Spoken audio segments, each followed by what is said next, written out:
All right, a huge welcome to all the gym owners, operators, managers, salespeople, and fitness entrepreneurs tuning in. Look, you know how challenging those first couple of years can be. So today, we're digging into Jim Thomas's white paper on the top 10 rules for new gym owners. This is really a blueprint. It's designed to give you some seriously actionable insights to build a profitable, successful business. So let's just start with the reality of the situation, right? This quote from Jim, it's not just some nice words on a slide. Honestly, you should see it as a warning. That first year or two, it is absolutely make or break. Every single decision you make in that window has this massive ripple effect on whether you're going to succeed or not. And that's why we're going to treat this as the blueprint. We're going to walk through Jim's 10 rules step by step, like a real journey. We'll start with the most important part, building the actual foundation of your business. Okay, part 1, building your foundation. Let's get right into it. These first couple of rules are all about strategy. This is the stuff you got to get right before you open the doors. Seriously, this is what stops you from failing down the road. And here it is. Rule number 1, don't go it alone. This is without a doubt the biggest mistake new gym owners make. You might be the best personal trainer on the planet, but running a business, that is a whole different ballgame. I love this quote. Don't learn everything the hard way, borrow experience. So what does that actually mean? It means you don't have to make every mistake yourself. You can literally shorten your learning curve and get to a profitable place way faster by learning from others' mistakes, not just your own. So how do you do that? Well, you've got to be proactive about it. Go find a consultant or a mentor who's been there, done that. Join a mastermind group or an industry association. The whole point is to tap into that expert advice so you can skip all that painful and expensive trial and error. Okay, that guidance from rule number 1, it feeds directly into rule number 2. Have a detailed business plan. And listen, this isn't just some document you create to get a bank loan and then stick in a drawer. You have to think of it as your living, breathing roadmap. And when we say detailed, we mean it. You've got to map out all your potential revenue streams. You need to know your startup and your operating costs to the dollar. What's your marketing and sales strategy going to look like? Have you done a break-even analysis? What are your growth milestones? This is the kind of detail that turns a passion project into a sustainable business. All right, so you've got your foundation, you have the plan, but now for the big question, right? How do you actually get members in the door and, keep the doors open? This is all about momentum, the sales and cash flow that are going to define those first few critical months. That brings us to part 2, fueling your growth engine. This is all about the 2 things that fuel any new business, sales and cash. You get these right, and you're in the game. Rule number 3, you have to prioritize sales and marketing from day 1. Let me be really clear here. As a new owner, your number 1 job isn't training members or cleaning equipment. It's driving traffic, period. You need that phone ringing, people walking in, and leads flooding your inbox. This quote says it all, doesn't it? A beautiful facility without members is just an empty building. You can have the fanciest gear, the perfect spot, but if you don't have a steady stream of members walking through that door, none of it matters. At the end of the day, you're in the sales and marketing business first and the fitness business second. And all those sales, they lead right into rule number 4. Cash flow is king. It's the lifeblood of your business. So many gyms fail, and it's not because the owner wasn't passionate. It's because the cash ran out before they could really get their footing. Here's another great one from Jim. Passion fuels the vision, but cash keeps the doors open. Think about that. Your passion is what started this whole thing, right? It's the vision. But it's the cash that's going to actually keep the lights on. That means you have to be incredibly disciplined with your money, especially at the start. So what does that look like in the real world?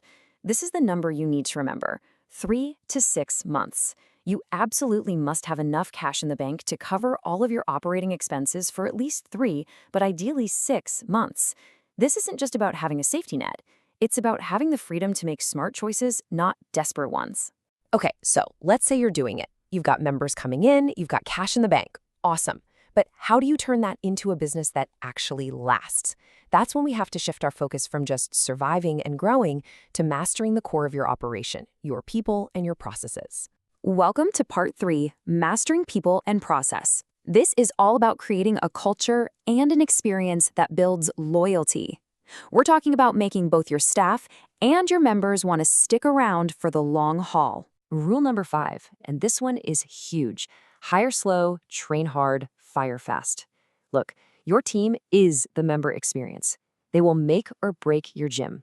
So be slow and strategic when you hire. Make sure they're a perfect culture fit. Then train them like crazy. And if someone just isn't working out, you have to be fast about making that change. Next up, rule number 6, invest in the member experience. Let's be honest, people aren't just paying for access to treadmills. They are paying for a feeling. They're paying for results, for community, for how you make them feel. The experience is absolutely everything. That means focusing on those little personal touches, making sure the gym is sparkling clean, and celebrating every single win with your members. And this really gets to the heart of retention. When value exceeds price, people buy and they stay. Your job is to stack so much value into their membership, great coaching, an amazing community, genuine care, that the price they pay feels like an absolute steal. That is how you get people to stay with you for years. Rule number 7 is so simple, but so often overlooked. Be easy to do business with. Seriously, just think about your own processes. How hard is it for someone to sign up or to freeze their membership if they go on vacation? Every difficult step, every piece of friction is just another reason for a member to leave. Your goal should be to simplify everything. All right, we've come to our final section, part 4, winning the long game. This is where we talk about the mindsets and the habits that separate the gyms that are still thriving 10 years from now from the ones that just don't make it. This is all about dominating your market for the long term. Rule number 8, never stop learning. The fitness industry changes at lightning speed, right? There are always new training trends, new tech, new ways to market. You have to be a student of the game, always curious, always learning. Because if you're not, you're going to get left in the dust. And that leads us to rule number 9, measure everything that matters. You've probably heard it before. You can't improve what you don't measure. Your gut feeling is great for setting a vision, but when it comes to making smart business decisions, you need data. You've got to be watching your key numbers like a hawk. And these are the numbers that tell the real story. How many leads are you generating? What are your conversion rates from a lead to a tour or a tour to a sale? How many active members do you have? And crucially, what's your attrition rate? For example, if your conversion rate is low, it's not just bad sales. It's a sign that something is broken in your process. This data isn't just for spreadsheets. It's a diagnostic tool for your business's health. And that brings us to the final rule, number 10, play offense, not defense. This one is all about your mindset. Are you out there making things happen, shaping your market, or are you just sitting back and reacting to problems as they pop up?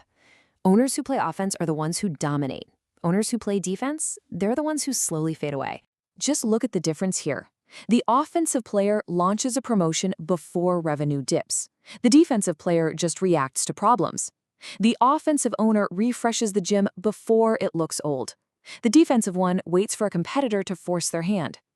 It's the difference between leading the market and just trying to survive in it. So let's wrap this all up. What's the main takeaway here? Building a killer gym business isn't about getting lucky.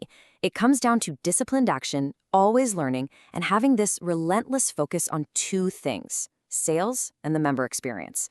If you follow this blueprint, you're not just building a business. You're building something that can make a real, lasting impact. So I'll leave you with this question. Are you playing offense or are you stuck on defense? If you want some expert help building out that offensive game plan for your own gym, you should reach out to Jim Thomas directly. You can call him at 214-629-7223 or shoot him an email at jthomas@fmconsulting.net.